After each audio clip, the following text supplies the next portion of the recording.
supporters, doubters, obviously yourself, a high achiever, right, throughout your Mhm. whole, career and all of that up to that point. But this is a completely different side. Yeah. I think business is business, right? Like sales is sales. Like you're just selling a different product. But, Mhm. you also had a family, you had kids, right? Yeah. And Mhm. cha- making it, you can call it a career change, right? It's Yeah, it completely was. different, completely Yes. different. Mhm. Mhm. So the easing into the real estate was I pretty much just took off my title hat and put on a real estate hat, and I was still helping agents.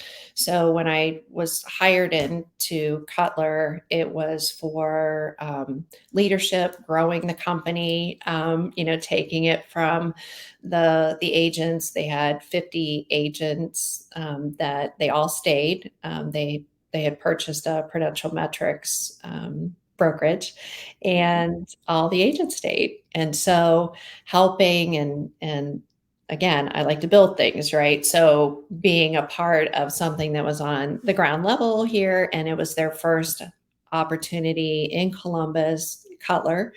Um, so I did, the recruiting, coaching, mentoring, office manager, and did that up until 2018. So on the real estate side, so I got my license right away, that Yeah. was the right thing to Right. do, and so I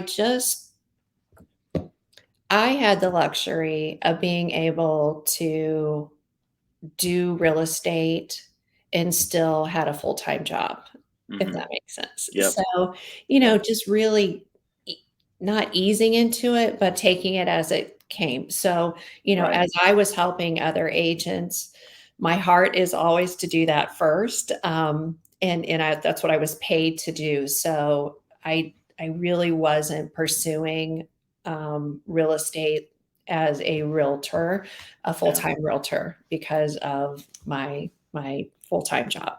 So, in 2018, the beginning of that year, I was being tugged to not do it anymore, and in my heart, it Yeah. just, you come to a point where it's time, and I knew it was time, and, for so many reasons, I think we all stay somewhere that we shouldn't, and, there are opportunities that, if we're open to it, can lead to so much more fulfillment in your life, and I had that, and I took the chance. So in May of 18, um, I said, I don't want to manage anymore. I want to step away from the full-time gig.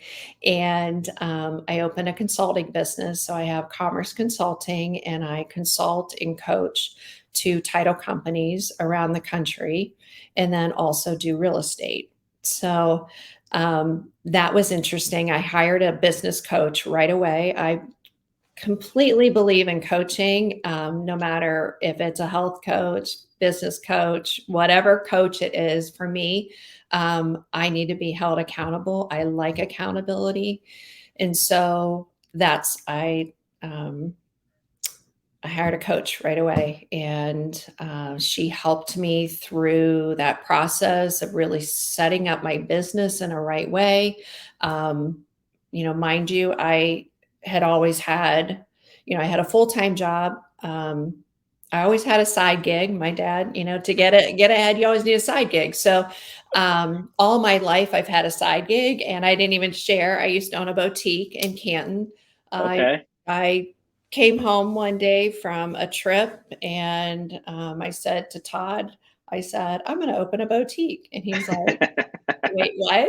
I said, yeah, I'm going to do it. So I went to Barnes and Noble. I bought books on how to run a boutique and how to like order stuff. And, um, and I did it. And I had a boutique in Canton.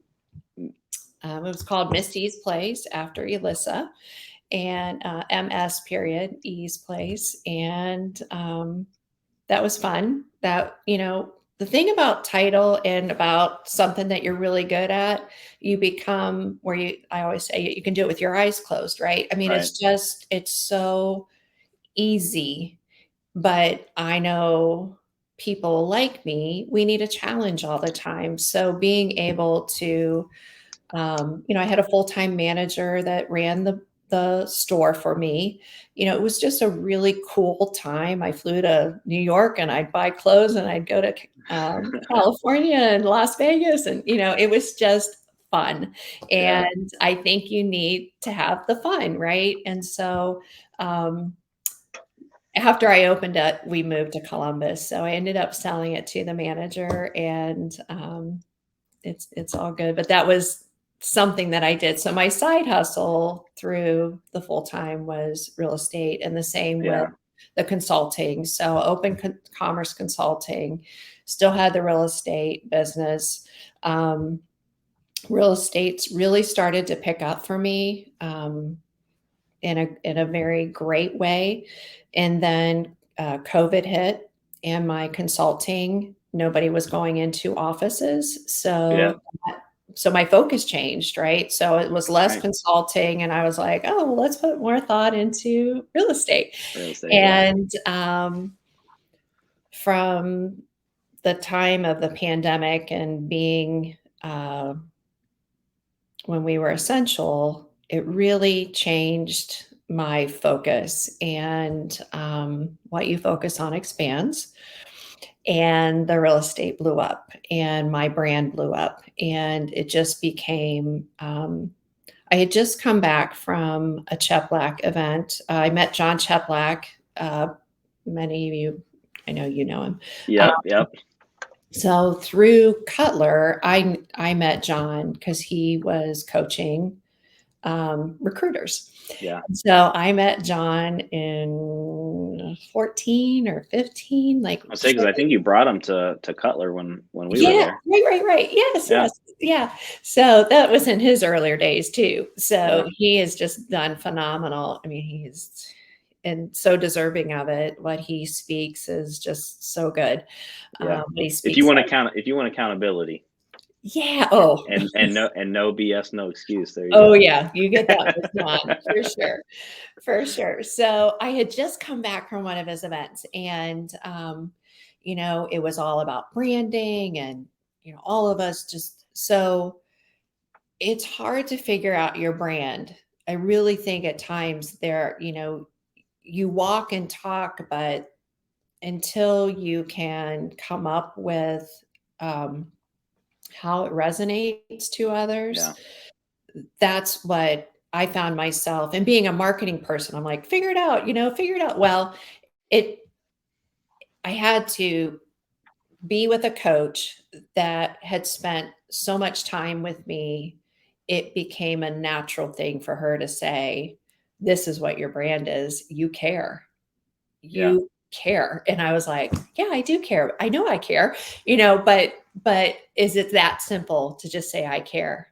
Right. And for me, that's my brand. So it really came out of one of the cool things that came out of COVID when we were on lockdown and we were essential is I went around to all my clients and past clients and dropped off like a DIY project, Yeah. and they put food and non-perishables on their front porch, and I texted all of them the night before, and I'd say, okay, I'm coming to your neighborhood. And we had conversations from the porch, and being able to connect, and we weren't connecting. And I'm not a Netflix watcher, hang out, sit around. It was just not my nature. Yeah. So during COVID, I was up, I was showered, I was out the door, and everybody in my family's like, "Where are you going?" I'm like, "I'm out." I don't care if I drive around in my car all day. And what happened was my business just, Yeah.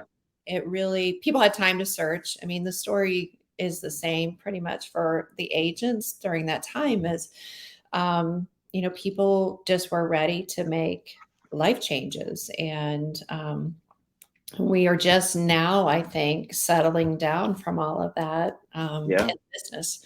So it really did change our whole thought process on our branding and our focus, and everything we do is to help our brand, and brought Liz on, and she's been a huge contributor to our success. So yeah, it's Sorry.